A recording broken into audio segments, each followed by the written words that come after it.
Brett McKay here, and welcome to another edition of the AOM podcast, which since 2008 has featured conversations with the world's best authors, thinkers, and leaders that glean their edifying, life-improving insights without the fluff and filler. The AOM podcast is just one part of the McKay mission to help individuals practice timeless virtues through thought, word, and deed. Also, be sure to explore our articles in artofmanliness.com, read the deeper dives we do in our Substack newsletter at dyingbreed.net, and turn our content into real-world action by joining the Strenuous Life program at strenuouslife.com. Now on to the show.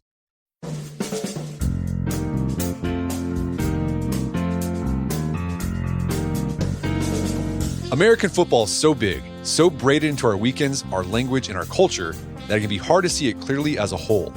In his new book, Football, Chuck Klosterman helps us see the game from unexpected angles and argues that football isn't just a sport, it's a kind of national operating system.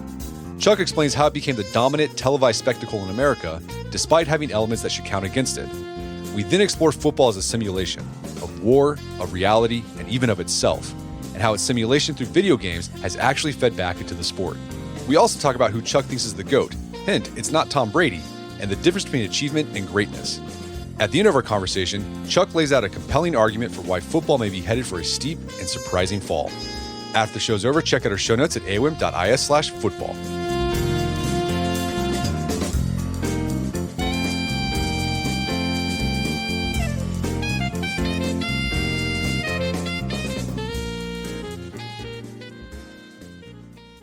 All right, Chuck Klosterman, welcome to the show. Hey, it's great to be here. So you have written several cultural explorations during your career, and in your latest book, Football, you dig into the game of American football and try to suss out how it has influenced American culture in different ways and how American culture has influenced football. The publisher's description of the book calls football a hyperobject. What is that, and why is football a hyperobject?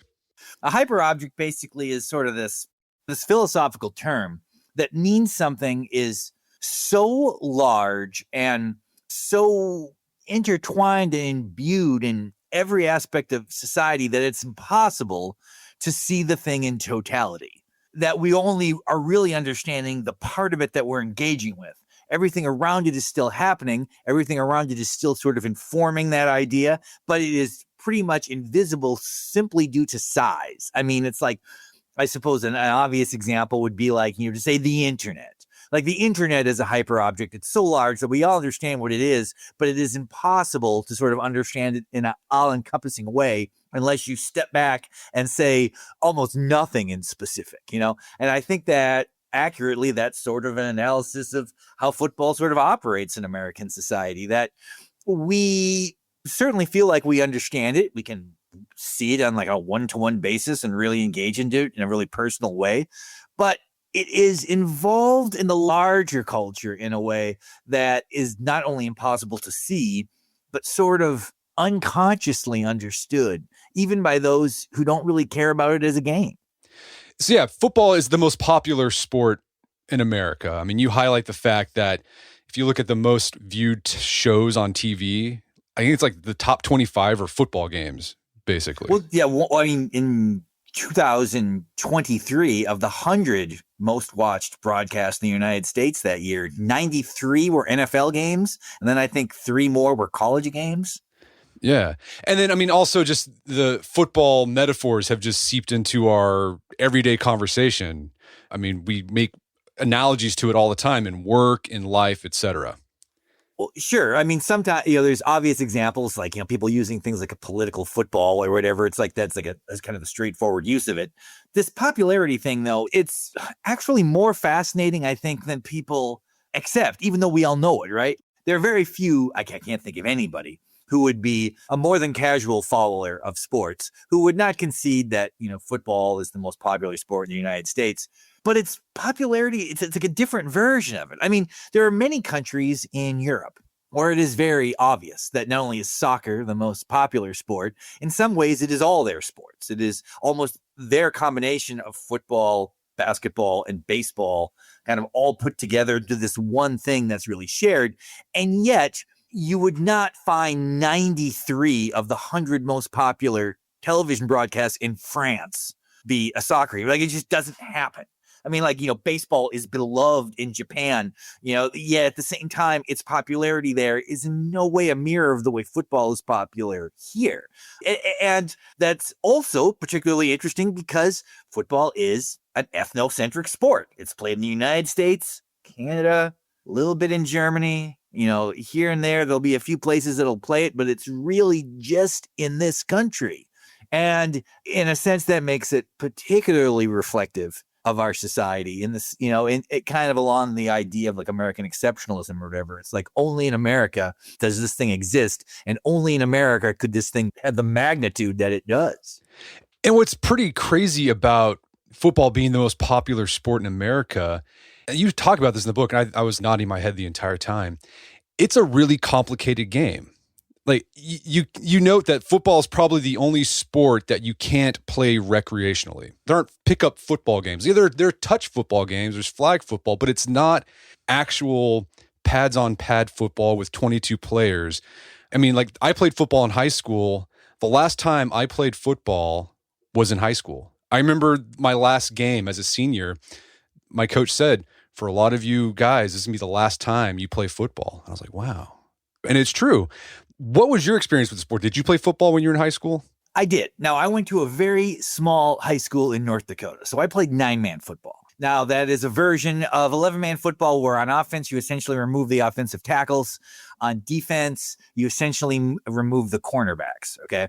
The idea, of course, is to have it be as close to 11-man football as possible. So schematically, it's actually very similar.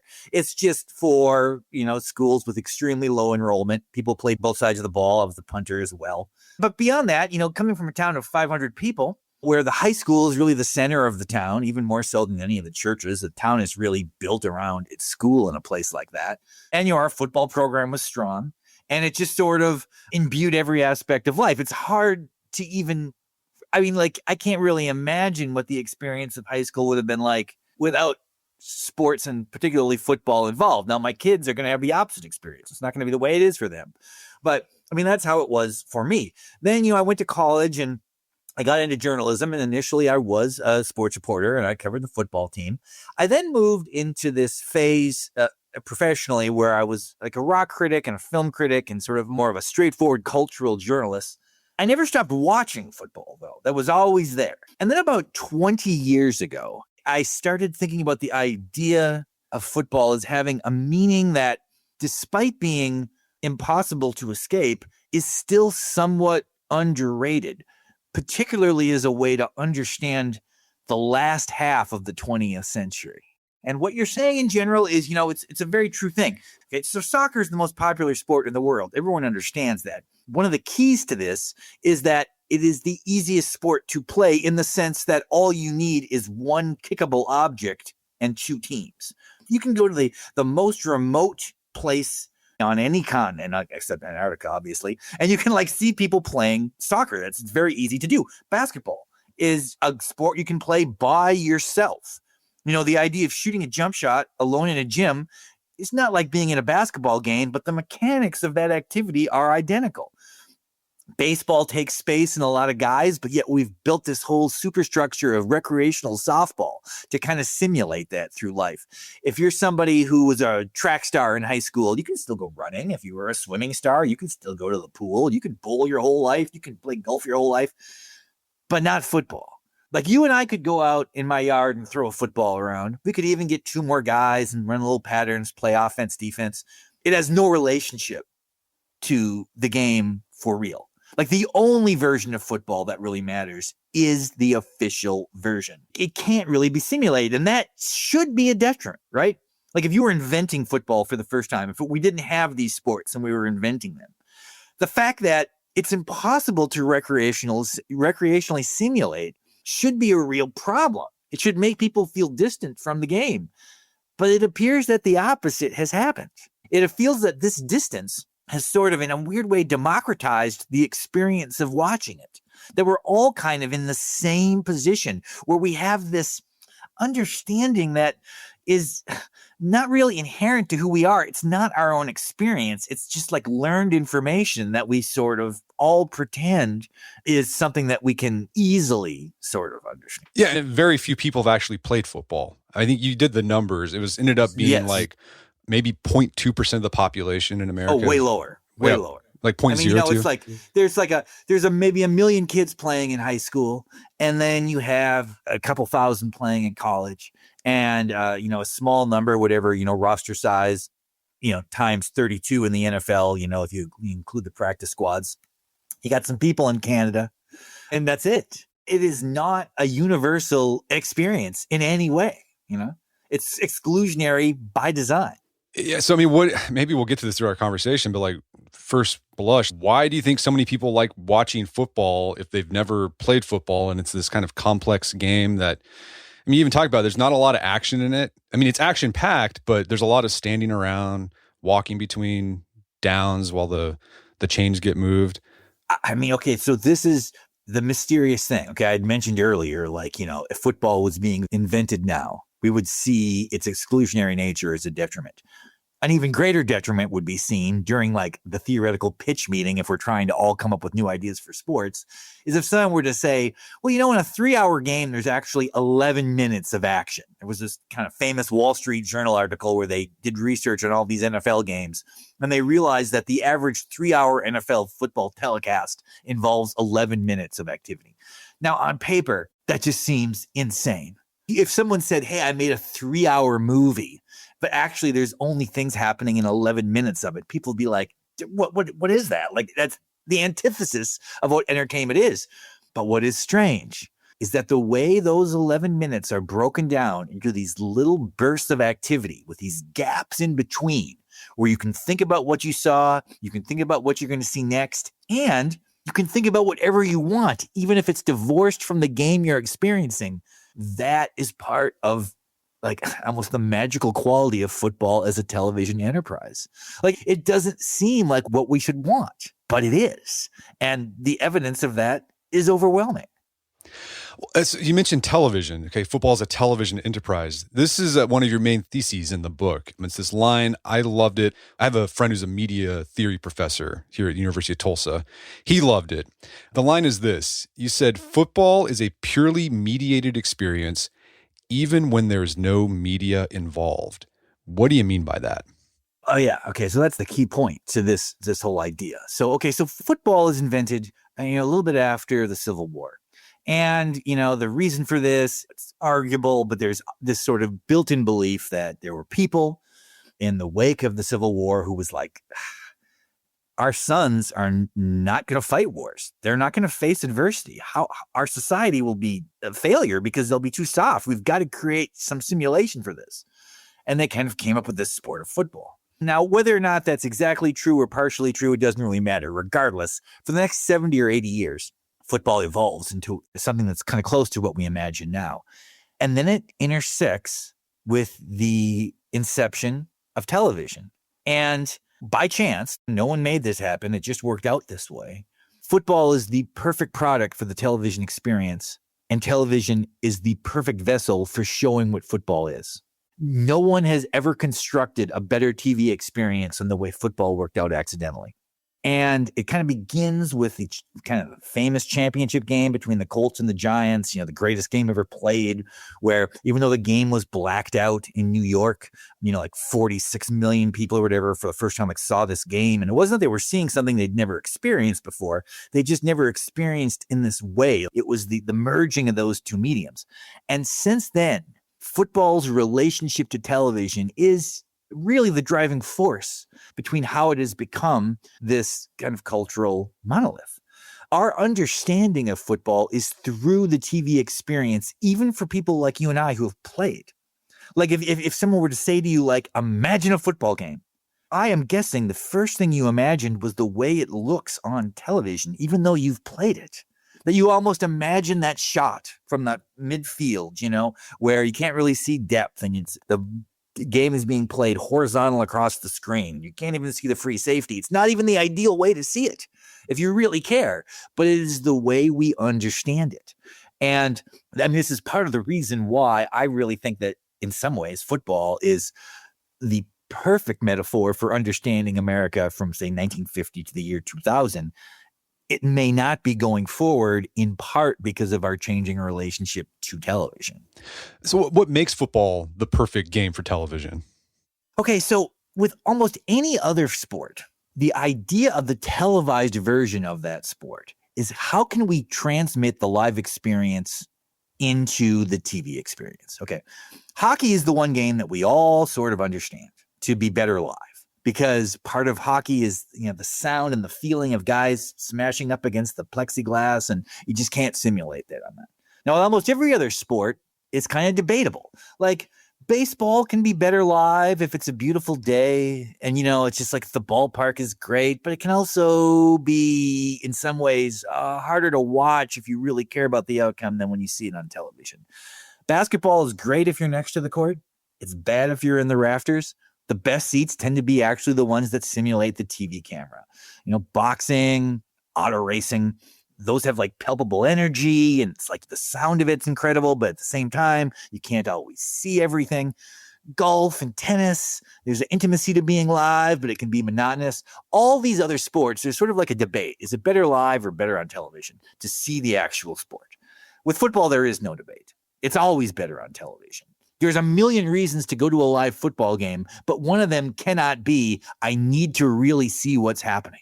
Like even the guys in the game, even the coach on the sideline cannot see the game the way a person on television can. And as a result, our understanding of this mediated event is almost like a full-time mediation of the experience. That to think about football means to think about how it is presented on TV.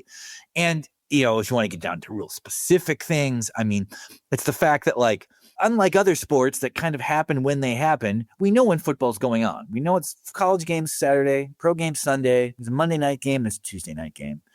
We know this. That's why part of the reason fantasy football, that while not as maybe illustrative of the game as fantasy baseball, is more popular. People like fantasy football because it's very easy to do, because you understand when you need to watch these games. There's also the aspect of that when you're seeing football from its televised perspective, there's moments where no one knows what's happening. The quarterback drops back and he throws the ball deep. There's a split second where the camera has not followed it yet, and we don't know if the guy is open, is the guy covered. We don't. It's like it's this fleeting moment of complete unknown that is kind of an exhilarating rush. The starting and the stopping is a huge part of it. It seems like something we shouldn't want, but we do. We non-stop action, say like a sport like soccer or whatever. That can be exhilarating when the play is incredible, but it can also be sort of monotonous and almost hypnotic when the action is kind of a lesser vintage. And football doesn't have that problem. Like the worst football game is still watchable. Yeah, I've noticed in my experience, whenever I go to a football game in person, I typically spend a lot of time watching the Jumbotron because you can't see what's going on. Because like I said, it's complicated. Yes. Sometimes there's like a misdirection, and you want to see, okay, well, how did this running back end up in the end zone? Well, okay, I'm going to watch the instant replay up on the TV. Because yes. From my vantage point, I completely missed it. And when I look back at the live games I've been to at the University of Oklahoma, I remember there's maybe one instance where I had a great view of Adrian Peterson making this amazing 90-yard run. But that's it. The other football games I went to, I saw some good games. The Sooners won, but I really didn't see in person, live in real time, what was happening. I had to look at the Jumbotron. Okay, the thing you're saying is almost a perfect encapsulation of something I write about. So you had this one play where you see, I'm guessing, my assumption is that Adrian Peterson was running the ball and he was running right at you for whatever. Right, yep. Correct? He was coming at you, And you were the only person maybe, or maybe the people in your very close vicinity who had that specific experience, as if this amazing play was actually built for your vantage point by chance because that's where your seat were. But for the rest of the game, in all likelihood, what you were usually doing, again unconsciously, is seeing something from your seat and mentally transposing to how it would look on television. Yeah. That like we see these things, we triangulate it in our mind and put it into that kind of television scope that's shot from midfield, kind of in a downward angle as the players are moving sort of, like I said, across the field horizontally. Now, there's some people listening to this podcast who are probably saying like, well, that's not how it is for me. You can't get inside my brain. That's not how it is. That's true. Okay. This is not something I'm able to really prove. I can't get inside another person's head and say, this is how the experience is. But I'm confident that that's how it is for most people, including most of the people who deny that this is their experience. I think that in general, and in fact, maybe in totality, the experience of a video screen, of the monitor, overwrites our understanding of reality. I think that's just either a consequence or a problem or maybe even a benefit of modernity, that we have now sort of experienced a mediated world so fully that the things we like most are the things that best fit into that sort of technological experience. And football is one of them. Well, if football's better to watch on TV or on a screen, why do people still go to live football games, you think? Well, there's a lot of ancillary reasons to go to an event besides I want to see it in the most lucid way. I mean, in the same way, if you really love Steely Dan, you were never going to get a better experience than you were on the record. I mean, you were never going to hear something live that would be as perfect as the way you'd hear it on the record, but you still might want to go see the show. I mean, you go to a football game, there's a whole bunch of things going on. There's the collective feeling of being with a bunch of people with the same ideas, and that suddenly you kind of have a relationship with strangers because you all kind of like the same thing. And it is interesting to be in a large crowd. There's a kind of a palpable exchange of energy when that happens. It might remind you of maybe having gone to a game when you were a kid and now you're bringing your own kid. It's, I think, in some people's mind, the ability to cheer and sort of act like a different person in a live event is extremely attractive. And many live events sort of allow this to happen. These are all reasons, it's like the idea that maybe if I yell, help my team or whatever, that's sort of an insane thing to think, but people think that, right? And that's totally fine. But to see the game, if someone says, I'm going to the AFC Championship because I really want to see what happened, I mean, that's insane. That would never be, if you really wanted to see, it would be the television experience. I was just thinking, so television has made football viewing better. Like you can view the game better on TV. But I do think in some ways, television has made live football viewing worse. Here's an example. So a few years ago, we went to the Oklahoma State BYU football game. It was cold. It was sleeting. It was raining.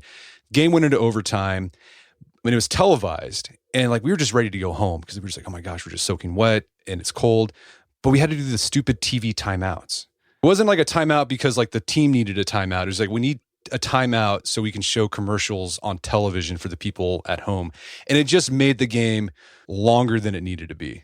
Oh, absolutely. I think the first time any like kid, like a an 11-year-old kid who likes football goes to his first pro game, it's always very weird to see that there are these long stretches where nothing is happening. The players aren't even talking to each other. They're just kind of waiting around while the sound system plays Guns N' Roses or something, and we eat up 2 minutes and then the game starts again.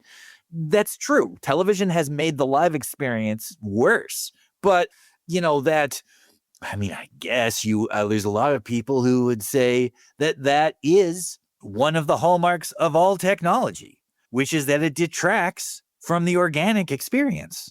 This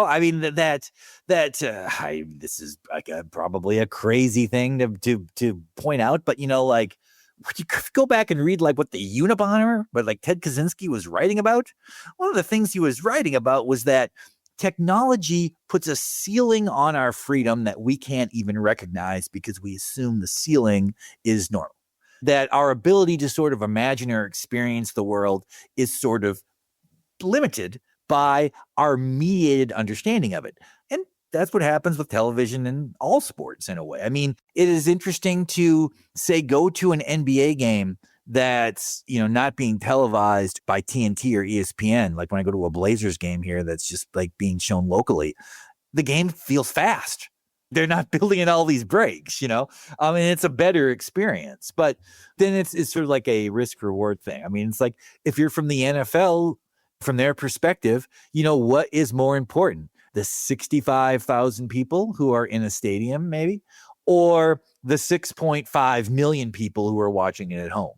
And in many ways, subsidizing this sport in a way that people in the stadium are not. Yes, the people in the stadium are buying tickets. They're paying for parking. They're eating hot dogs. Revenue is being generated.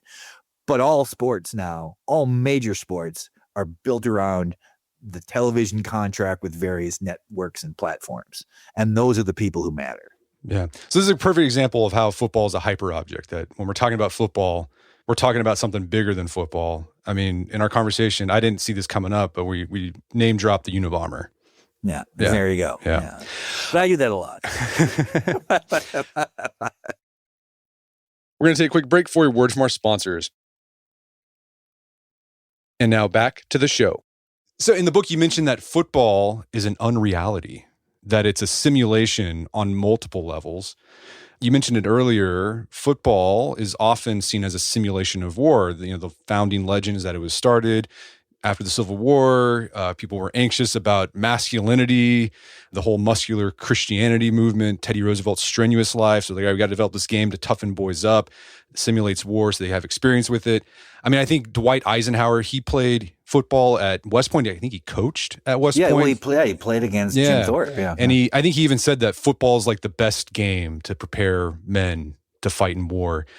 What do you make of that idea of football as a good simulation of war? Is there anything to that, or is that kind of overblown?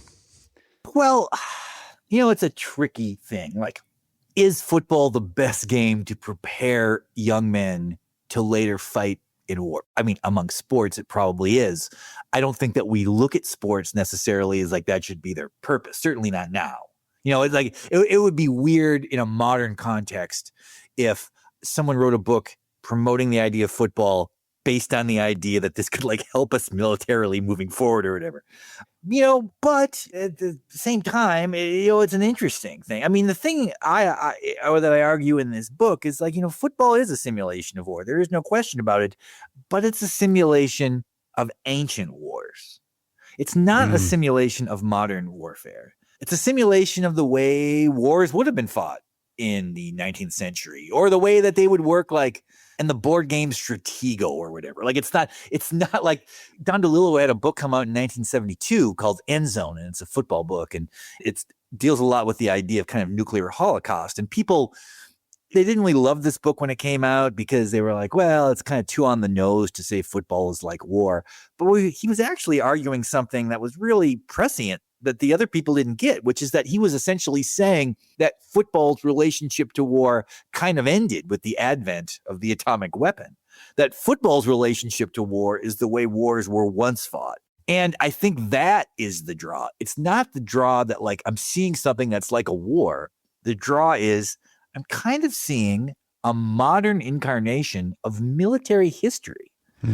And military history is, I mean, it's the fascinating thing, particularly to middle-aged men. I mean, it is true that as you reach a certain age as a guy, for whatever reason, you tend to become more interested in history, and particularly the conflicts of history.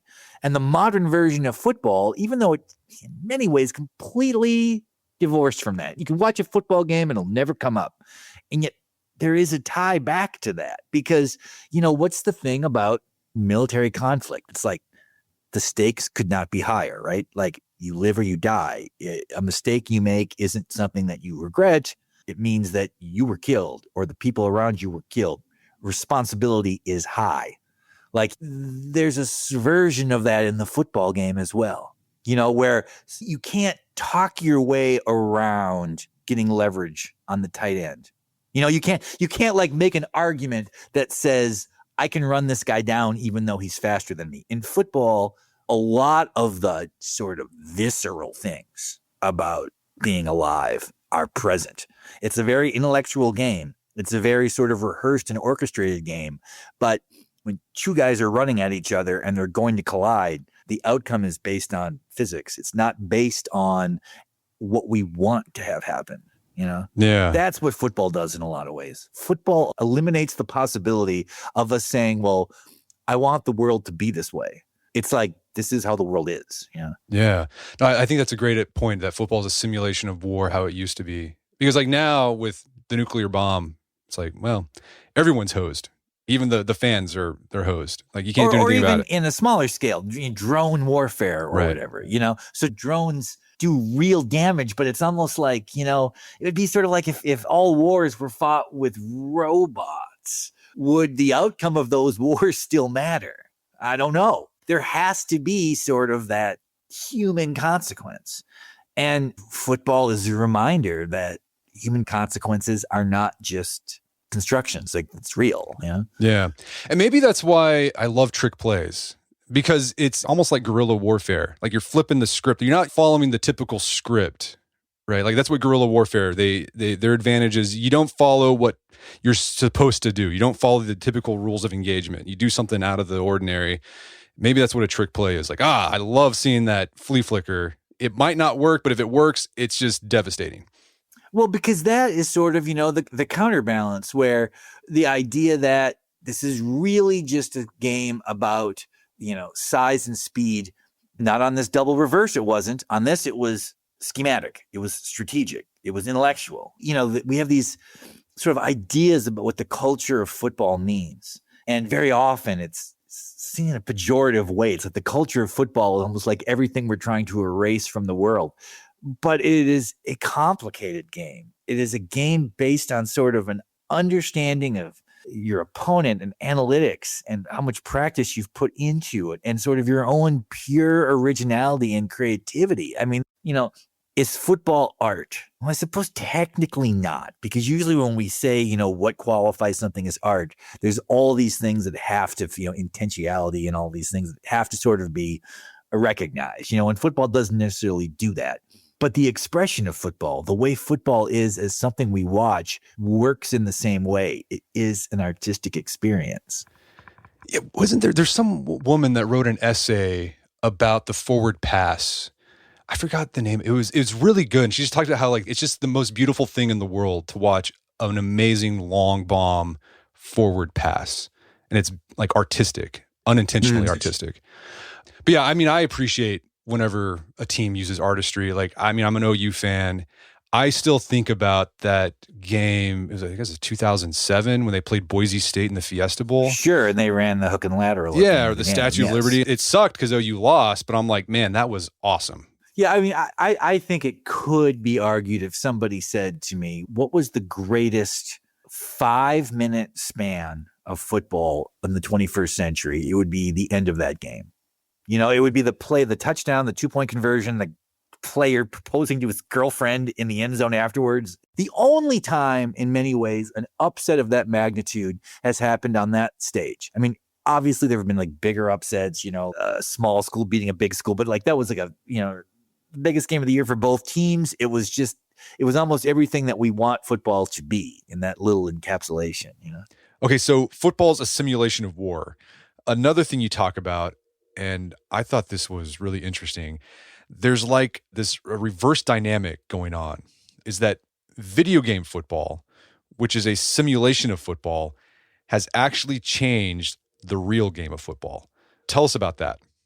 Well, it's strange, but in some ways, I guess it's also predictable. There was a period in the 90s when there was a realization that the goal of a football video game, or really any sports video game, basketball, baseball, soccer, all of these, was an attempt to somehow find realism. This was a big part when Madden, that football game, became this kind of juggernaut.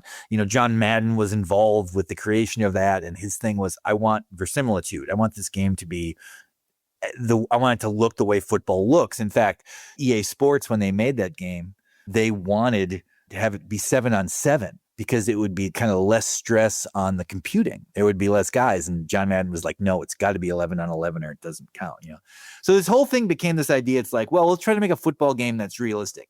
Now, there are limitations, of course. You make a football game on a video screen, you're going to have capabilities that don't exist in real life. And that's what any kid or anyone playing the football game does. What are the limits of this? What is fascinating is that many of the things that were only attempted or would have only been attempted in a video game in 1997 are now part of football for real. A lot of the throws Mahomes makes, for example, in the past, they would have only been seen as something that could be done in a video game. You wouldn't have seen a guy. The throws Patrick Mahomes makes in the past would have got a quarterback benched. And now not only does he do it, but a lot of guys do it. If you watch the Ole Miss game in their play, it was like their quarterback made 3 throws that to me seemed like they would have only happened in video games in the past. And in fact, a friend and we've been playing the college football game for years. And I used to always criticize what he was doing as being too unrealistic, that would never happen. Now, a lot of the things that he did in the past are actually part of the way the game is played now. The idea of, going forward on 4th down as often as teams do now. A lot of people credit that to analytics. They say like, well, we've just done the math and the value and the risk reward and all this. In some ways that started with people whose introduction to play calling came through playing video games. Those people are adults now. And they were sort of the belief that, giving my opponent possession of the ball, even if I gain 35 yards on this punt, is not as valuable as the 50-50 odds of me gaining 2 yards on 4th and 2. Like, these are things that start in these video simulations by amateurs, move up to the high school level, eventually are adopted by college coaches, and then become part of the NFL. Like I say, in some ways it seems strange. It seems weird to imagine that some high school kid in the 90s is affecting football now. But in another way, it is predictable because that's what simulations do. Like, simulations teach people of new ways to think. Yeah. I love playing NCAA college football. And so do my I. go-to is like, if it's 4th down and I'm in my own territory, like 10 yards from my own end zone, I'm not punting it. I'm just going to do a Hail Mary and see what happens. And oftentimes it works. Well, what's weird to see, I'm kind of the opposite. When I play, like, I've played this game now, thousands of times. I don't know how many hours I've spent for real. But, the guy, I never play against the same guy. He's another sports writer named Michael Weinrib. He's the only person I've ever played against in my life, I think. But it drives him crazy because he feels I'm just so conservative. If it's late in the first half, and I have the possession of the ball and I'm deep in my own territory, I will have my quarterback take knees and go to the locker room. And he just finds that maddening. He's like, this is a video game. Why are you doing this? Like, we can do whatever we want. You're just trying to make it less fun for both of us. But I love the idea of trying to make it as real as possible. What is interesting is society, at least, or the culture of football, has advanced faster than me. I still think that way. I still think like a coach from the 70s. Like, I still think that way. That's the way when I watch a football game, that's how I am. And the game itself has moved way past that.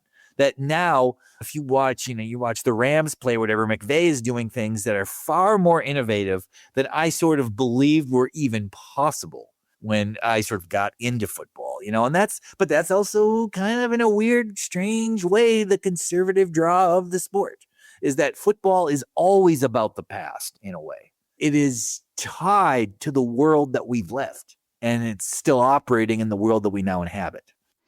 All right. So another example of the medium changing football. So television changed football. Video games have changed football. Another simulation of football that's having an effect on the game that you talk about is fantasy football. And then fantasy football, it's kind of morphed into gambling, essentially. What do you think is the appeal of fantasy football leagues? I've done 1 or 2 when I was in high school. I never really got into it. But some guys, like, they live for this stuff. And the thing about fantasy football, it is a complete simulation because you're creating these imaginary teams of players who are not on the same teams, trying to create a winning team based on real gameplay. What's the appeal of this weird simulation of football? Well, okay, so fantasy football is really an outgrowth of fantasy baseball. Fantasy baseball starts in the 70s, late 70s and early 80s. And it may have existed before that, but that's when people started. There was a biggest story about it in Inside Sports magazine. It went a long way to sort of popularizing it. And then when baseball season would end, because baseball is well suited for the fantasy realm, even though it's a team sport, individual batting, individual pitching, like they're separate from everything else. So statistically, it actually was an accurate reflection. A good fantasy baseball team would have been a good baseball team. We just 1-to-1. So football kind of comes out of that. Guys who play fantasy baseball are like, the season's over. Now what do we do? I started playing fantasy football in 1990. That was a very, very different time for lots of reasons, but particularly for something like this. It was no yardage, no receptions, nothing like that. It was just touchdowns and field goals. All the math was done by hand from taking the newspaper on Monday and Tuesday and going through all the stuff. And what that was at the time, initially, it was almost like, here's just one more way to experience football. It was additive. Like you can watch the games, you can read about the games, but now you have this other thing. You can kind of like play your own little version of it. It was not at the time that connected to gambling. Like gambling in, 1990, 1991, that's kind of like when, Pete Rose was getting banned from baseball. It was still seen as something only really degenerates did because it was illegal and you had to have a bookie and all these things. Well, it's now very clear that fantasy football was sort of priming the pump for this coming world of gambling we now live in. Because what fantasy football did was something that was really novel. It could appeal to the kind of person who loved football and didn't necessarily care about the outcome of the game. That you could watch a game and care about the tight end because he was on your fantasy team. And it didn't matter to you if they won or lost. In fact, you might want them to lose because that might force the team to throw more in the fourth quarter and your tight end might have more receptions. It individualized the sport and allowed people to think about football in this different way that was divorced sort of from what used to be the only thing that should have mattered, who won or who lost. You now see this all the time. That's what gambling is. Anybody out there, like, I'm not a gambler, really. I don't really have the right constitution for it, but I really follow it because I'm really fascinated by it. There's something very strange about, picking a team to win by more than 5.5 points and watching them in the fourth quarter when they're up 4.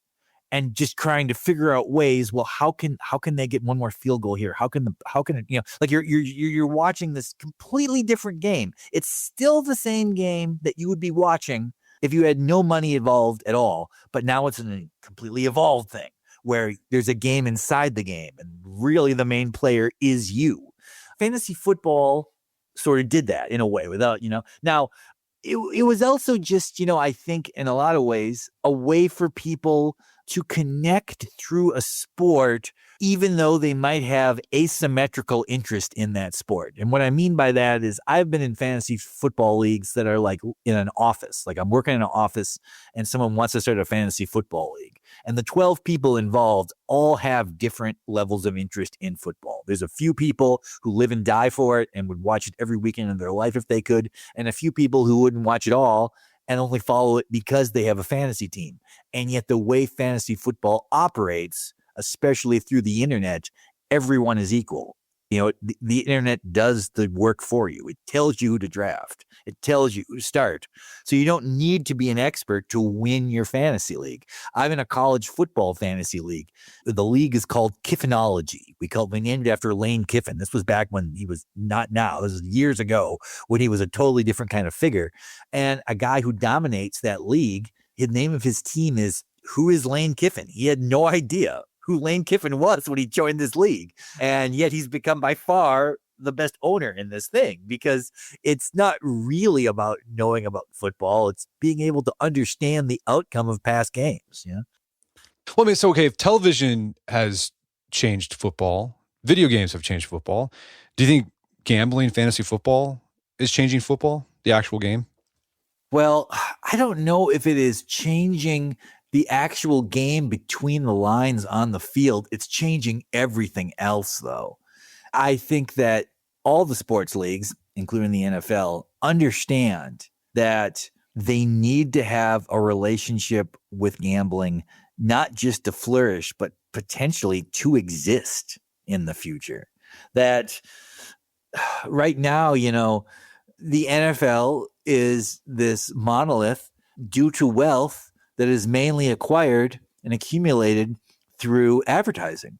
that because football is so popular and because it's a live event and it's the only thing that, if you make, Pepsi or you make, Volvos or whatever, and you want to reach the largest possible audience and expose them to these ads, football is the best means for that. I don't know if that will always be the case. And if that starts to change, there's going to have to be a way to continue, not just this level of revenue we have now, but to keep increasing it, because football can't operate in a static sense. It can only get larger, and I think gambling might be the only way to keep that happening. I mean, I felt that one of the there were many very instructive things about COVID, but one of them was, it was like, they still got to play all these football and basketball and baseball games. They got to still play these Big Ten football games to no one in the stands. They got to do it. And it was like, wow, this is a little more fragile than I realized, that the entire world can essentially shut down, but we still have to make sure Rutgers plays Iowa. Like, it has to happen. I mean, that just shows you how much of the foundation of these things is brittle, because it's like, it's not that it's too big to fail. It's too big to stop. It's got to keep going, Yeah. Well, I want to talk about the fragility of football and maybe the potential future of the game. But before that, one question I want to ask, because I thought it was really interesting. You have this whole chapter about who's the greatest player of all time in football. Most people would say Tom Brady, because he's won all the Super Bowls. You make the case that it was Jim Thorpe. And as an Okie, I was ecstatic to see this because, growing up in elementary school, middle school, high school, you learn about Jim Thorpe, greatest athlete of all time. You hear the story of him rummaging through the trash can to find a track shoe so he could run this race and win it. He played football. He didn't play football for very long. We don't have any footage of him playing football.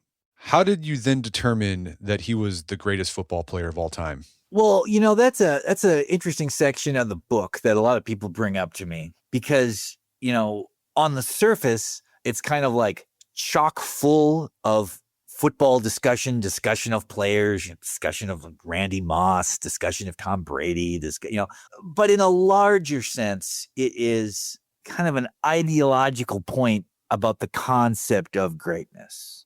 And how does one gauge that, right? Like, if we go simply by, who would be the most outstanding physical specimen to have on your team right now, it kind of becomes a completely irrelevant argument, because what that's going to mean is that the best player of all time is always going to be who is the best player right now. I mean, any average quarterback in the NFL right now, if you put him back into the 1980s, and he's a legend. I mean, he's going to be on par with Marino and Elway and those guys, just because the way that physicality changes and skills change and all that stuff. It's like modernity is always going to reward whatever is the greatest thing in the moment. But that, to me, is kind of the wrong way to think about greatness. To me, greatness is the creation of archetypes. It's the first elite version of something that is still contained through all the latter versions. In other words, it's almost the invention of the idea of what being a great football player is. And that, to me, does seem to be Jim Thorpe. Okay. So Jim Thorpe was playing in the 1920s. It's an 11-man sport at that time. It's 4 downs. It's 6 points for a touchdown. Yes, the guys aren't wearing face masks. It's a primitive version of the game compared to what we do now. It's a primitive version of the game even compared to the 1950s. But yet, what was great about Jim Thorpe were the core characteristics of what we think about a great football player now, which is basically speed, strength, agility, the ability to understand these positions and master them, to be the person other players aspired to be like. That is the foundation of what a football player is. It kind of goes back to Jim Thorpe.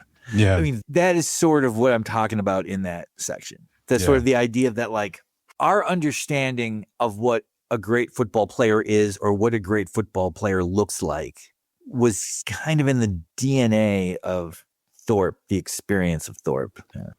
Yeah, I like how you make the distinction in that chapter, the difference between greatness and achievement. So you mentioned the fragility of the game. People might think, well, how is football fragile? It's the most popular thing on television. It makes billions and billions of dollars. There's no way that this thing could go away.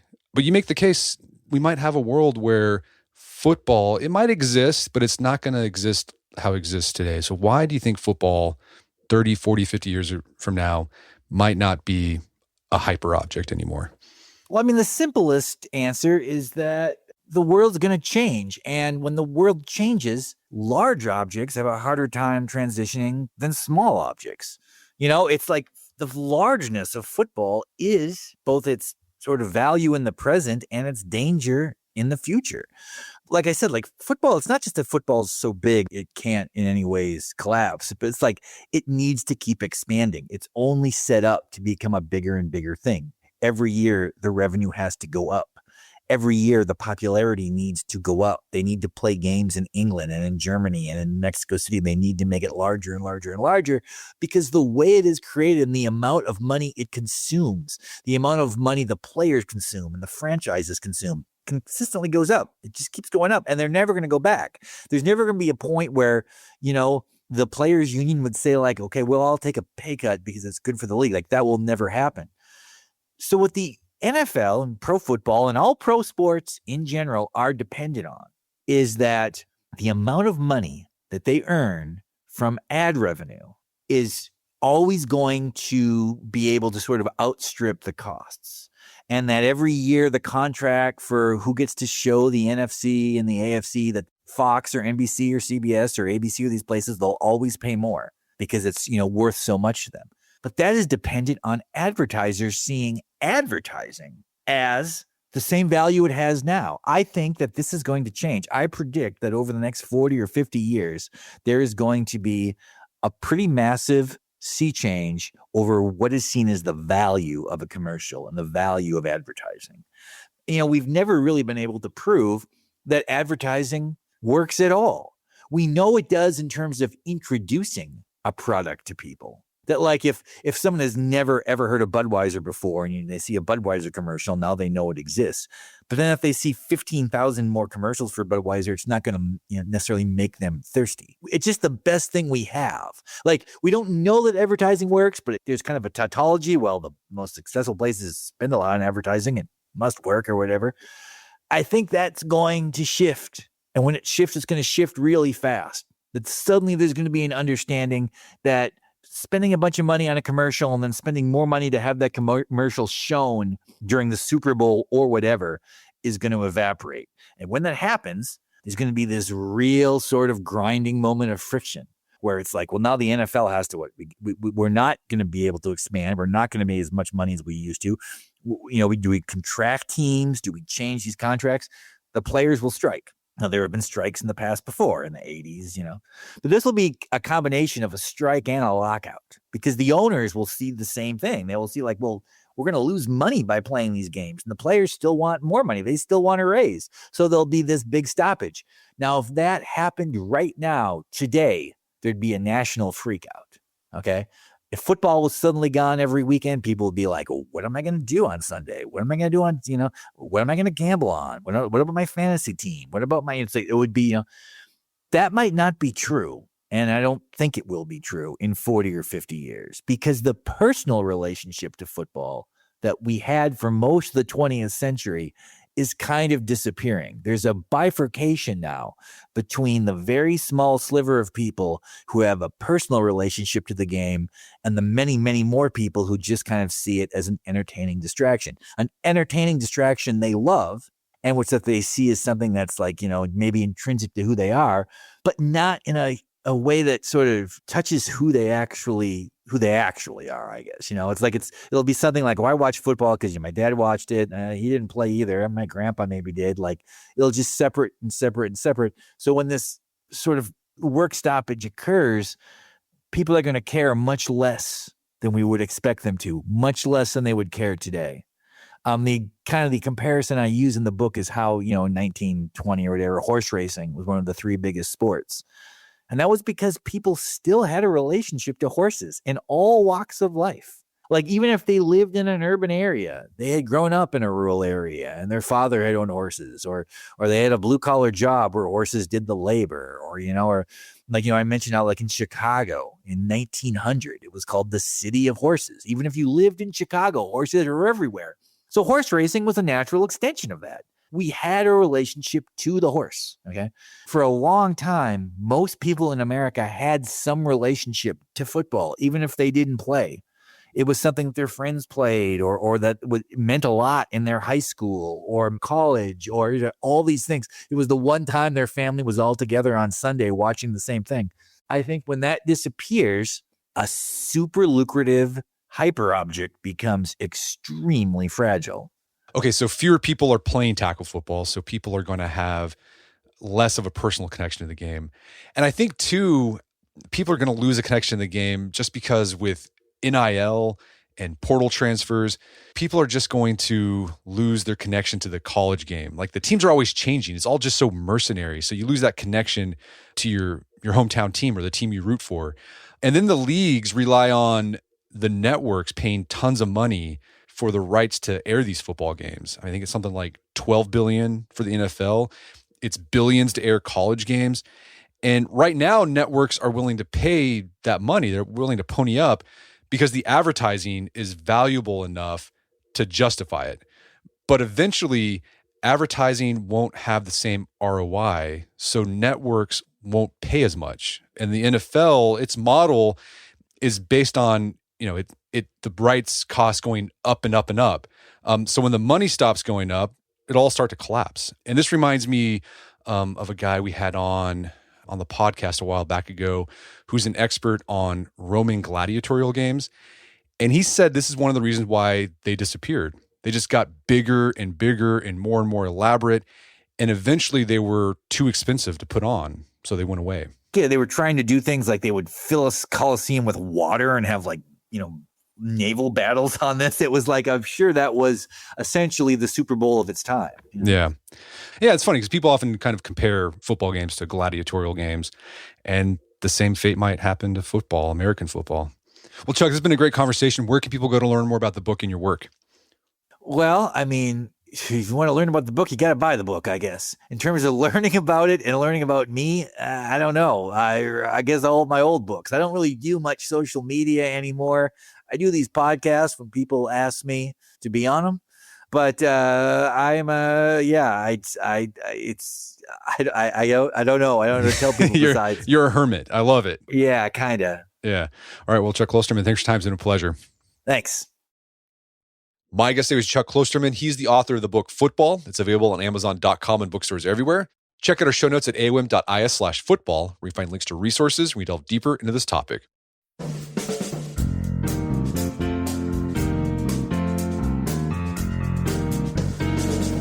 Well, that wraps up another edition of the AWIN podcast. If you haven't done so already, I'd appreciate it if you take 1 minute to give us a review on Apple Podcast or Spotify. It helps out a lot. And if you've done that already, thank you. Please consider sharing the show with a friend or family member who you think would get something out of it. As always, thank you for the continued support. Until next time, it's Brett McKay, reminding you to listen to the AWIN podcast, but put what you've heard into action.